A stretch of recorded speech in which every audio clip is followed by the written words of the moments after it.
So, according to the pundits, Peter Obi and his opposition Labour Party are trying to do what has never been done before in the history of Nigeria, getting a court to overturn the outcome of a presidential election.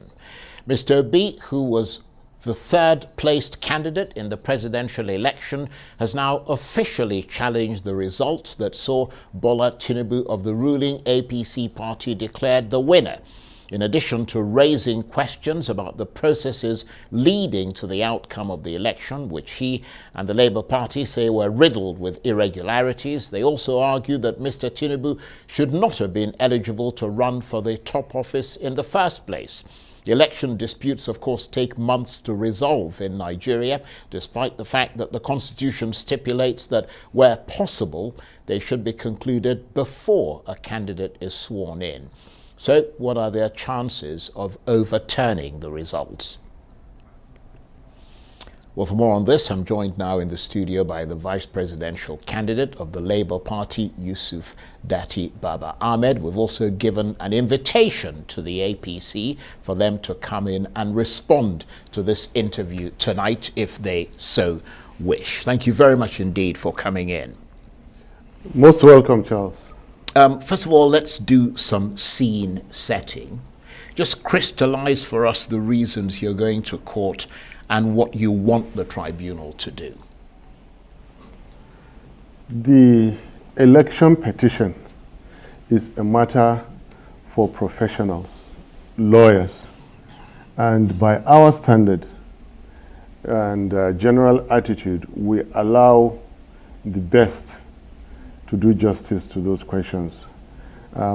As the candidate, I would rather hold on to the constitutional matters that are also inclusive in what you just asked me now. So if you may, let me proceed to speak about Constitution. The Electoral Act, which is mainly what the lawyers are doing at the tribunal, is a process document. The Constitution is a different document in its entirety. Nations exist because they have a constitution. A constitutional breach is a big issue. It's a make or break issue. We're not just talking about losing the election. We're now talking about a constitutional breach. Where you have a constitutional breach, there is no president-elect. I beg to say, by the standard meaning of Section 134, there is the clear interpretation of 134, and there is the INEC interpretation of 134. Now, I'm going to hold on to that. I'll stick to that, and I'll deliver victory on that. By that, I dare tell you, with all humility, we do not have a president-elect in Nigeria today.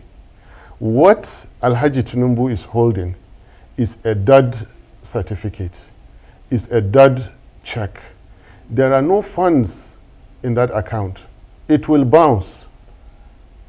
You cannot swear in a president whose certificate of return assaults the Constitution, because the Constitution is the platform on which a presidency rests, and when that has been violated, it cannot sit. Mr. President, do not organize that handover. CJN, your lordship, do not swear in this man so long as that problem is not cured. Swearing in Alhaji Tinubu is as good as swearing in a military regime. They are both unconstitutional. Well, no, hold on. Yeah. This is the all-important thing now. Well, let me just make a quick disclaimer before you go. Before you do. Because he will be sworn in unless the courts find in agreement with what you're saying. So, listen, right. Let them swear him in for not 4 years, for 100 years. he will remain an unconstitutionally sworn-in president. That's the point I'm making. Even if they swear him in, it is unconstitutional. That is our comfort, and that is our agitation at the same point. To save Nigeria, you have to cure that problem.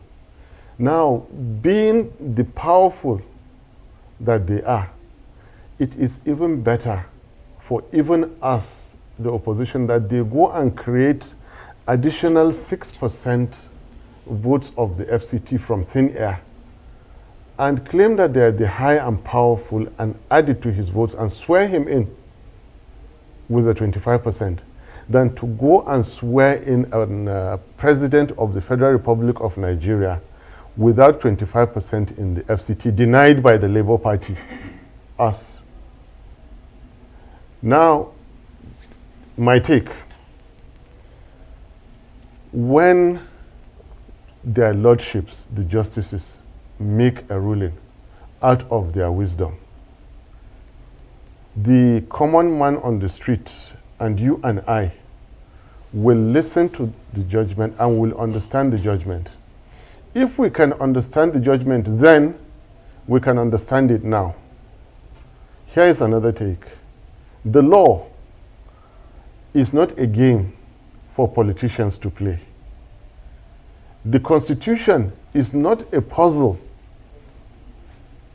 for candidates and their lawyers to solve. Justices, their lordships, are not in place for rich candidates to refer poor candidates to them after being bullied out in the polling units. Well, your candidate isn't poor, is he? We are, because we have not spent the kind of money they did. Right, but he certainly isn't ranked as a poor person in Nigeria. Well, anyway, that's not the issue Yeah. now. Let's come back.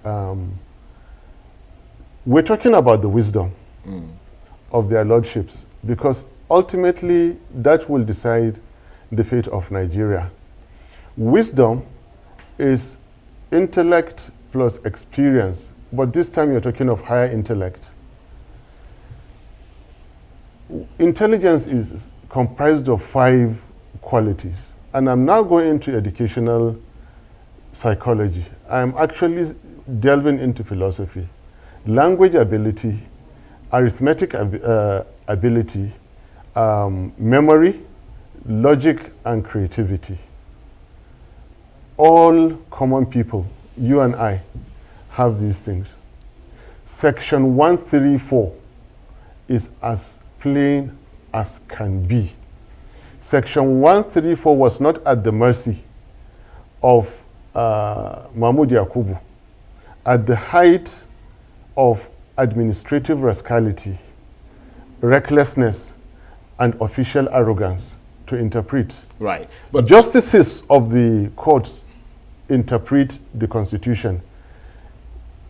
Executive officers follow instructions. Right, but just for the sake of our audience, just remind us of what Section 134 is. Section 134 says the president shall have scored, not in exact wordings, at 25% in each of at least 2/3 of the states of the federation and the Federal Capital Territory. Yeah, but that's a question of, it could not be any clearer than this. Interpretation. There is no interpretation. Well, I told you, yeah. the Constitution is not a puzzle to be solved. The Constitution is a document simplified to be followed. Yeah, but that's one of the grounds on which you're filing I told you I am holding onto that, because right now, technically speaking, constitutionally speaking, security speaking, we do not have a president-elect by the standard definition of Section 134, but by INEC definition, they have proceeded to give a certificate of return. And I'm telling you that even if they swear in Alhaji Tinubu, it is an unconstitutional and will continue to be. Yeah, but that's just one of the grounds on which you're filing a complaint. Charles, you're not following me. Charles, I understand what you mean, but let me just make this point just briefly, and I apologize for interrupting you. But that point that you're holding on to has not been clearly determined by legal precedent. So we've got senior advocates of Nigeria arguing on both sides of the fence, for and against. Can I answer you? Yeah. Even those who argued against us in this case ended up helping our case, that the FCT has been adjudged to be a state. Now, if it is a state, where is the 25% of FCT? They don't have it. Because the Constitution Section 134 says, in each of and the FCT. It could not be any clearer than this. Well, that is why I painstakingly took, I painstakingly took, ultimately when they use their wisdom to decide, they will come back to tell you what you and I will understand on an ordinary day. That ordinary day was yesterday, is today, is tomorrow. We can read Section 134, we can understand it, we can interpret it. And for God's sake, let me say once again, the Constitution is not a puzzle, it's a working document. It is the bedrock of a nation's life. But obviously it is the platform on which you swear in a president. If you violate it, use power, use anything to swear in a president, he will forever continue to be an unconstitutional president. Now, do you want to have an unconstitutional president in Nigeria? No. For the sake of democracy, I repeat, even if it means they create 6% and add to that ticket to me, this is the time for advocacy to be added to the legal proceedings. Well, I mean, if the entire world, right, fill the Nigerian public space. If the courts find in his favor and find against you, then the issue of constitutionality doesn't arise, does it? I mean, do you trust the legal process in Nigeria? Quite frankly, I have said it before now that now I do not. But it is no reason for us not to go. And I have given my reasons not to trust. It is very clear that you do not contest two offices at the same time. An important exalted office like the Senate President today contested presidency, lost to Alhaji Tinubu, and now is an elected senator. What else are you going to tell me? I repeat, the Constitution is not a puzzle. The law is not a game that politicians should play. Justices, their lordships, are not in place for rich politicians to refer smaller politicians to, so that they do what they feel they can do. Right. Now, law, not just Nigeria, law is at stake. Because when the high and mighty do what they feel like and brazenly change the meaning of clear provisions of the Constitution, law does not exist anymore. Right, but as I said, we would have to await the interpretation of the courts in order to be clear on that. But Charles, I just want to go through I need to clear something with the you. Grounds on which you're actually, I mean, you've mentioned one ground and perhaps a second one, but I mean, we've heard that your petition argues that Mr. Tinubu should not have been eligible to run for the office of president. On what basis do you say that?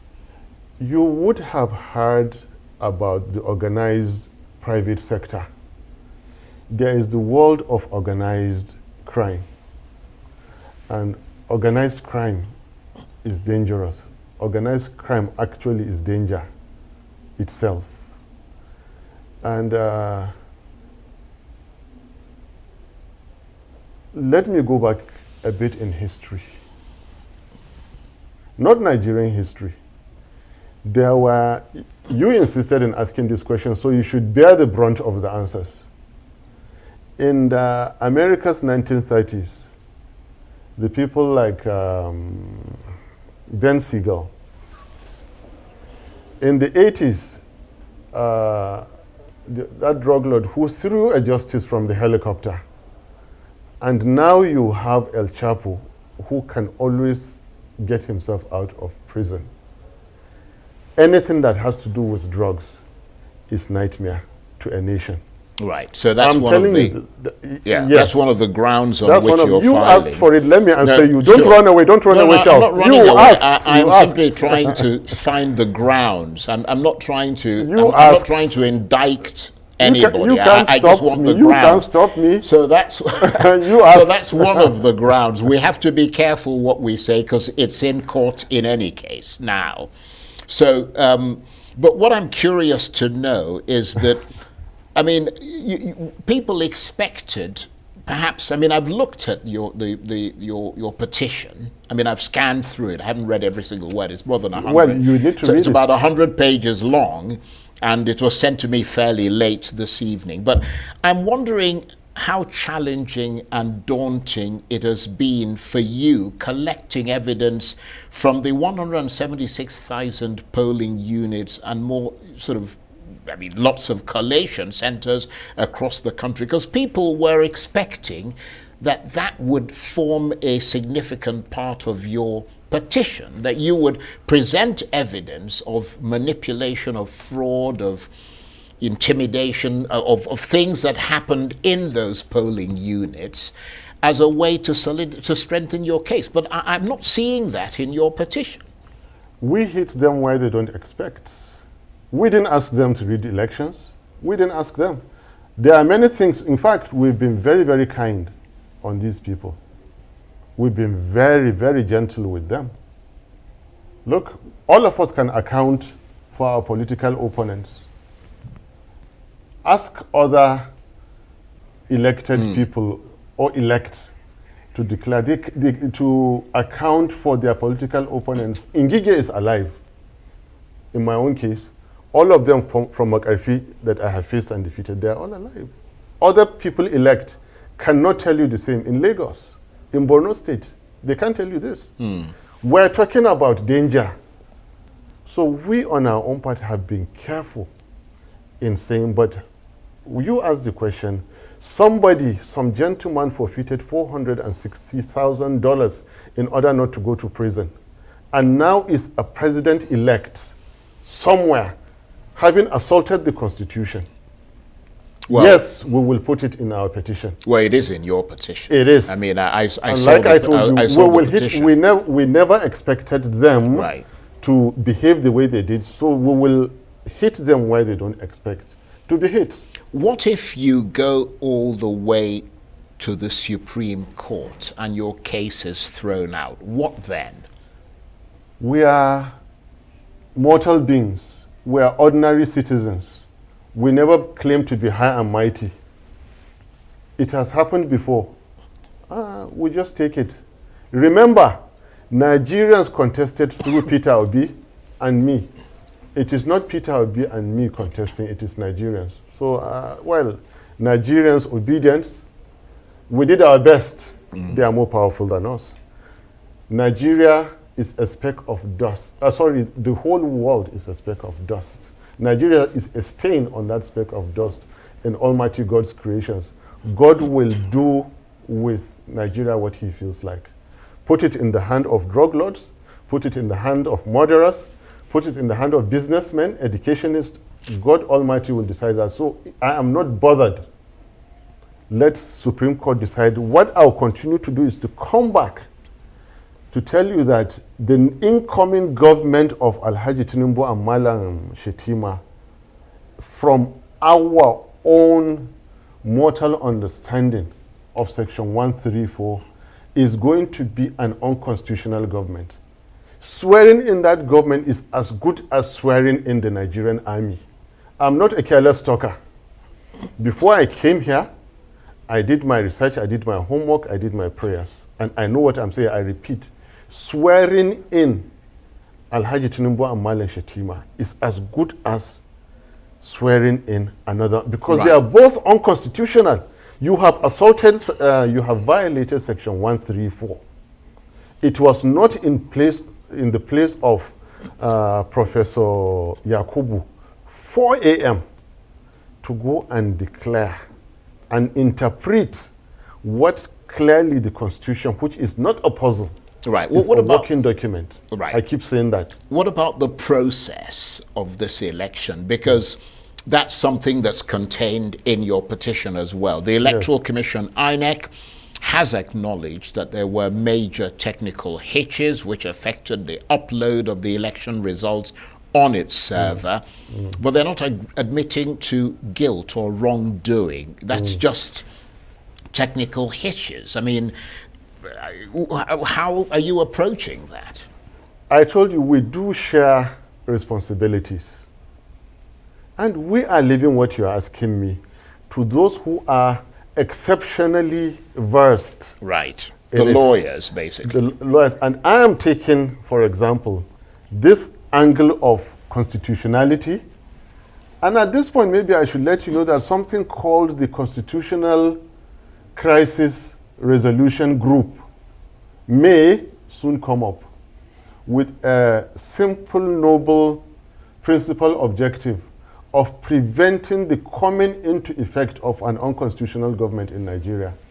Do you understand? We separate responsibilities. Yes, but of course, it doesn't matter whatever constitutional group does. I mean, it's up to the courts now to make a decision.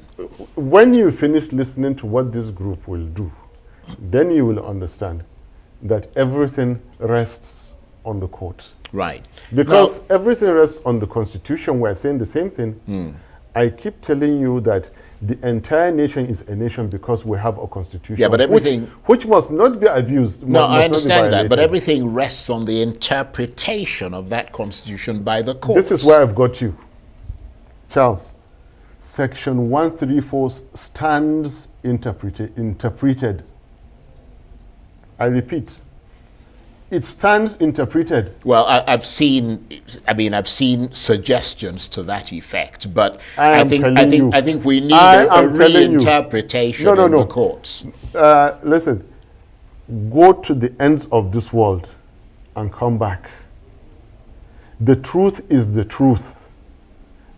The meaning of each can never change. The meaning of and can never change. Two people are sitting on this table, Charles Anyagolu and one guy from Labour Party. So you can never, ever change that. And that is why I have told you, the wisdom, which is higher intellect plus experience of their lordships, when eventually they make that ruling, which we will, I commit to accept their ruling today. Even though I don't believe in them, I and Peter will be committed to accepting their ruling. Well, you don't have a choice. I mean, if that's what they decide, exactly. You don't have any other. That's the final. They are our world. They are our world. They are our life. But listen. Yeah. I've told you. By the time they decide it, you and I will understand whatever they understand. Those people who wrote the Constitution are people like you and I. They speak the same English you and I wrote the GCE O levels for. And I dare to tell you again that Section 134 and all other allied and related sections are already interpreted. They are to be followed. They are not a puzzle, I keep telling you, for anybody to play with. Well, we'll have to again wait and see. The Nigerian Constitution decide. Has been violated by INEC. Right. But the decision... The Nigerian Constitution has been violated by one reckless chairman you've made that of point INEC. Emphatically. I have, and this has to be... This is what Nigeria is about now. Right. I want to ask you this in the last minute that we've got. Yes. The decision of the tribunal, which should come within 180 days, is of course not final, and this could go, as we said, all the way to the Supreme Court for a conclusive verdict. So it could take upwards of a year, perhaps even longer. But you say you've got the stomach for that. We do. We do have a stomach. We do have the attitude for, in fact, ensuring most of all, which is exactly why I'm here today, that an unconstitutional government must never be sworn in. Tinubu Shetima must never ever be sworn in because of the violation of the Constitution. So we're not talking of 1 year. we're talking of before 29th of May, is either they go and create 6% out of thin air, and we said, you people have the power, go ahead and swear in. I'm happier, really, that they can rig again after the election, after the results, and add 6%. Really, I'm happier than for them to go and swear in this president who, by clear definition, clear interpretation, whatever you will call it, go and come back, section 134 has been breached. Nigerian constitution has been breached. If you swear in a president whose certificate breaches the constitution, it is null and void. Even when he is in power, it is null and void. Right. Okay. Even if he lasts the 4 years, it is null and void. 40 years after his 8 years, it was null and void. Okay. This is what we're saying must not happen. You cannot bring in. Right. You cannot You've made that point, Mr. An unconstitutional. Right. You've made that point to Nigeria. Yusuf, we will continue to make that point. Yeah, you have made that point. It, yes. And Yusuf, Datti, Baba, Ahmed, I want to thank you very much indeed for coming in. And he is, of course, the vice presidential candidate of the Labour Party. And let me once again point out that we have tried to reach out to the APC tonight, and they're welcome to have a right to reply to this interview tonight.